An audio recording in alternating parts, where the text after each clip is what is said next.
Welcome to the bold analysis, ladies and gentlemen.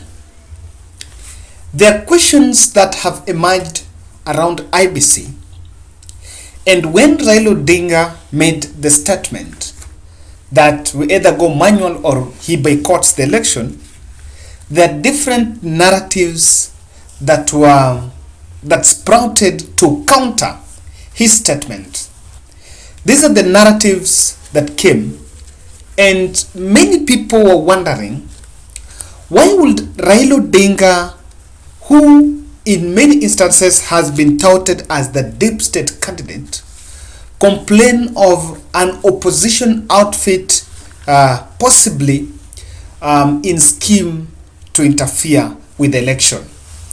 So I want us to look at the Daily Nation, the chaos at IEBC. When I saw this headline, and I was discussing with a friend from UK, that if there was the greatest undoing by Raila Odinga was to sit back and see things happening, but comfortably believe that there is that deep state that is going to fix things in his favor. And perhaps many have argued that Raila Odinga was very right to ask the questions. In this newspaper, there are these 10 questions that have emerged. I want us to go through them, and you will help us understand whether these are not fundamental questions that IEBC should answer. Number one, why have the names of the 16,098 candidates not been formally published? Do you know that IEBC was in a rush to print the first batch of ballot papers and to be flown in the country before even the names were gazetted? And then there have been that exchange between IEBC and the government printer. The government printer says the names were sent in bulk on 1st July, and IEBC wanted them to be published the same day, while technically it's not easy because the names are supposed to be published by the symbols of the independent candidates, the party symbols, and the photos of those candidates. And of course, there was a mishap on that. And so the government printer needed 10 days at least to make sure that they will then publish. Now, the Gazette notice on those candidates was supposed to be released on 7th. That was on Thursday this week. But that was not effected. However, when was the ballot printer, the ballot printing before the gazettement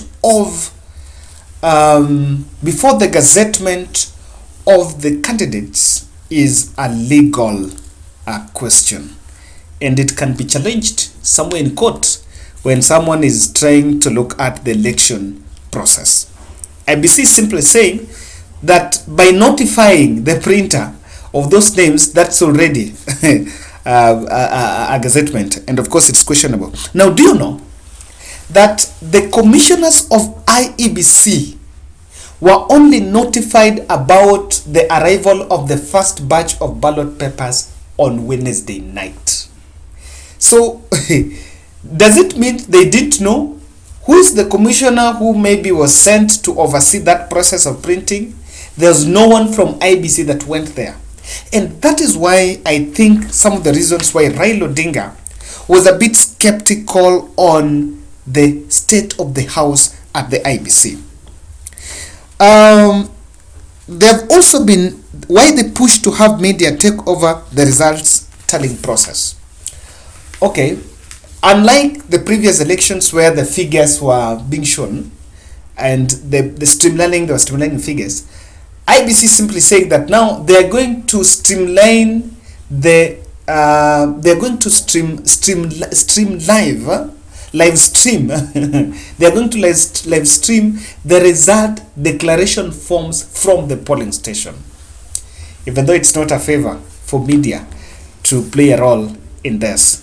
Now guys, there is something that is coming out from just these questions, that Raila Odinga had his own doubts on the state of the situation at the IEBC. And when he asked the questions, there are emerging narratives that came to counter those questions. Why do you think these narratives emerged? Kindly subscribe to our channel, click the notification bell, and also like our video. When you like our video, you are promoting this channel. The number one narrative that came out, and this was peddled by Deputy President's team, lawyer, the Grand Mullah himself, that the deep state had left Raila Odinga. And so, why was it? Was it necessary for Raila Odinga to ask these questions? Because if you look at the run-up to 2017, Raila was actively involved in the electioneering process, challenging some of the illegalities in the court of law, and there was just a lot of questions that was emerging. However, this narrative was, I want to believe that in this channel I was insisting, however much there is an active role or there is a passive role that the deep state can play, Raila Odinga must take charge of his presidential bid. There is that which can only be done by a push by Raila Odinga himself.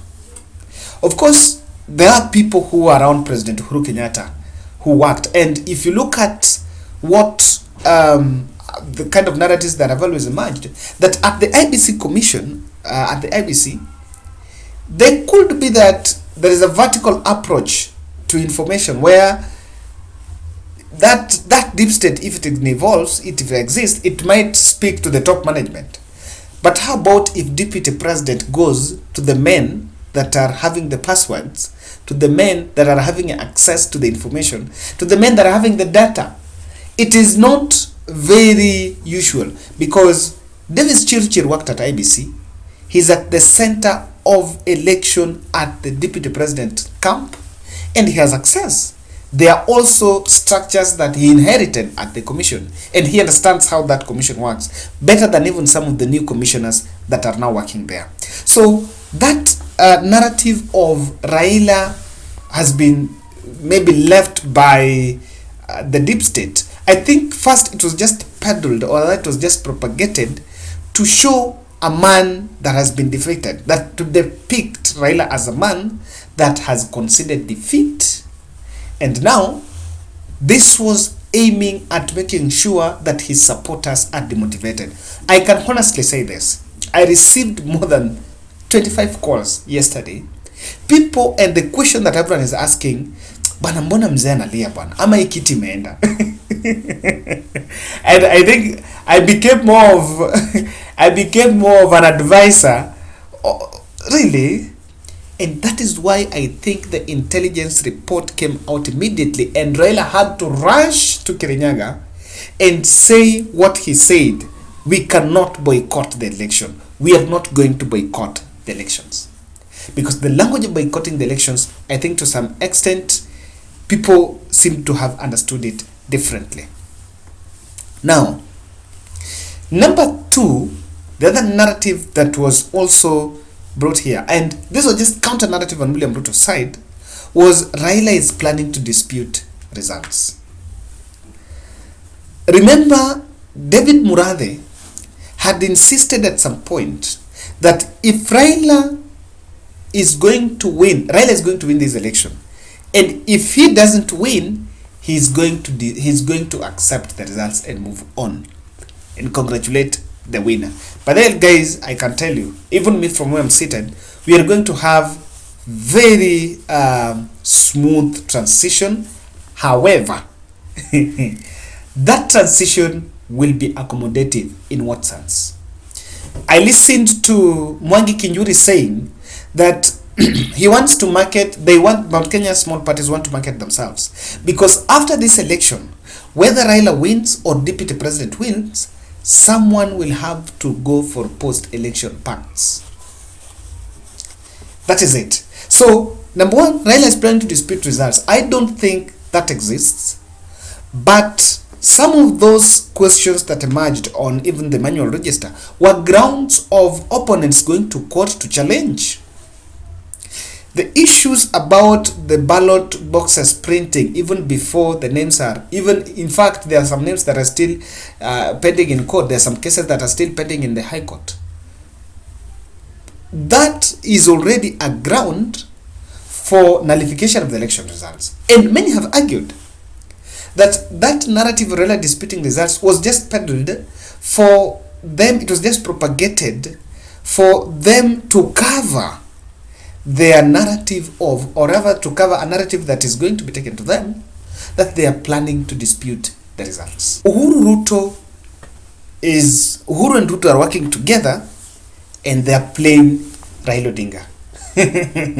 Now this one came, I think, from Dennis. I think it was from Dennis Tumbi and some other bloggers of the UDA wing, that there was allegedly a night meeting between President Uhuru Kenyatta and Raila Odinga and William Ruto, and allegedly Uhuru was telling William Ruto that everything is fine, so they should go on. I don't want to say that it is an impossibility, but there is something you need to put clear here, that the time for President Uhuru to go back and have a handshake with William Ruto, it's not, at least now.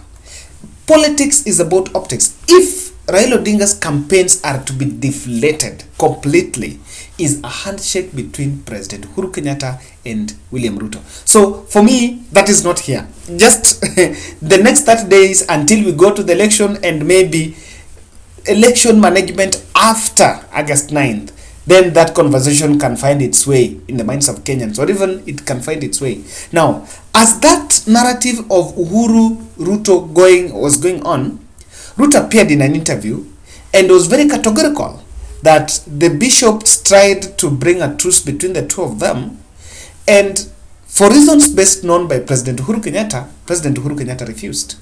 And that did not happen. Now today, there was a meeting at State House, and that meeting, President Uhuru Kenyatta used that opportunity exclusively to pitch for Raila Odinga. So yesterday at Uhuru Stadium, Karanja Kibicho, who is President Uhuru Kenyatta's handman at the Interior Ministry, was in the stadium and was with Raila Odinga.